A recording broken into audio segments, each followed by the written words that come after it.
Okay hello दोस्तों, हम ना अभी जेडब्ल्यू का क्वेश्चन सॉल्व कर रहे थे। गलती से फ्री फायर में पहुंच गए और वहां पे भी जबरदस्त क्वेश्चन मिला, वो भी आयोनिक का।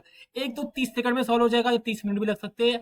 लेसन ही वैसा है, आप समझ पाओगे, ठीक है। तो ये इसमें एक ट्विस्ट है, हाँ ये 30 सेकंड में सॉल्व हो सकता है अगर आप एक चीज पकड़ ले तो मैं क्वेश्चन की सोल्यूशन मतलब क्वेश्चन की तरफ बढ़ता हूँ। ओके, क्वेश्चन तो पीएच के ऊपर है, ठीक है। ये बोल रहे हैं कि आप जो है सेंट्रल नाम की एक जगह पे पहुंच गए, जो 3 स्टोरी की एक बिल्डिंग है वहां पे, ठीक है। आप मैप देख सकते हो, मैंने दिया है आपको, ठीक है, थोड़ा सा ऐसे मजे के लिए। उसके बाद क्या हुआ, सामने वाले घर से किसी ने आपके ऊपर हमला कर दिया, ठीक है। तो आपका जो कवच था वो कवच टूट गया।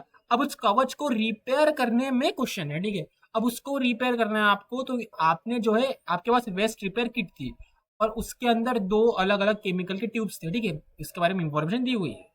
केमिकल ट्यूब्स मिक्स करके वेस्ट पर लगाना होता है, ओके। तो क्वेश्चन क्या बोल रहा है, जब आपको डैमेज लगा और आप वेस्ट रिपेयर करने गए तो आपके पास 2 ट्यूब्स थे। और उस 2 ट्यूब्स में जो पहला ट्यूब था उस पे था 50 ml 0.2 molar NH3 weak base. इस लेसन की खास बात यही है, अगर नहीं लाइट लगा देखते ही तो वो गया।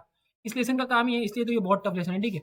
तो 50 ml 0.2 मोलर NH3 जो weak base, 50 ml 0.1 molar HCl strong acid, तो ये बफर बन गया, ठीक है। अब वीक बेस स्ट्रॉन्ग एसिड का बफर है, ठीक है ये। तो पीओएच का फॉर्मूला होता है यहाँ पे, पीएच का नहीं होता। अगर NH3 का डिसोसिएशन को हमेशा वाला केबी जो है 10⁻⁵ है, तो दोनों को मिक्स करने के बाद इन दोनों को मिक्स करेंगे ट्यूब सी में, तो उसका पीएच कितना होगा वो पूछा गया है। चलो फिर देखते हैं इसका पीएच कितना होता है। मैं आपको एक बात बताना चाहूंगा, सबसे पहले ना NH3 के मोल्स निकल देते हैं, ठीक है। यहाँ सबसे पहले ना NH3 के मोल्स निकाले, ठीक है। NH3 के मोल्स कितने होंगे, ठीक है। तो वॉल्यूम इंटू M1V1 वाला फॉर्मूला, ठीक है, 50 इंटू 0.2, लेकिन मिली मोल्स निकलेंगे क्योंकि यहाँ पे मिली लीटर है, ठीक है। तो 50 इंटू 0.2 होता है 10 मिली मोल्स किसके, NH3 के। अब HCl के निकाल लो, यहाँ पे एक ट्विस्ट है, देखना मजा आएगा। 50 इंटू 0.1 हो जाएगा 5। तो 5 मिली मोल्स आ गए HCl के, 5 इसके, 10 इसके, वीक बेस के 10, स्ट्रॉन्ग एसिड के 5। सोल्यूशन पे गौर करवाओ, हमने इसके मोल्स निकाल लिए, किसके, NH3 के आ गए 10 और HCl के आ गए 5। और जो रिएक्शन है NH3 प्लस HCl देता है सॉल्ट NH4Cl, ठीक है, प्लस माइनस। यहाँ पे 1:1 का रेशियो, ठीक है। तो इसका 1 मोल इसका 1 मोल बनाएगा, सेम इसका 1 मोल इसका 1 मोल बनाएगा। इसके 10 है, प्रॉब्लम है क्या, इसके 10 है, इसके 5 है। तो इसके 5 के साथ रिएक्ट होके इसके 5 बनाएंगे, लेकिन इसके 5 अभी भी बचे हैं।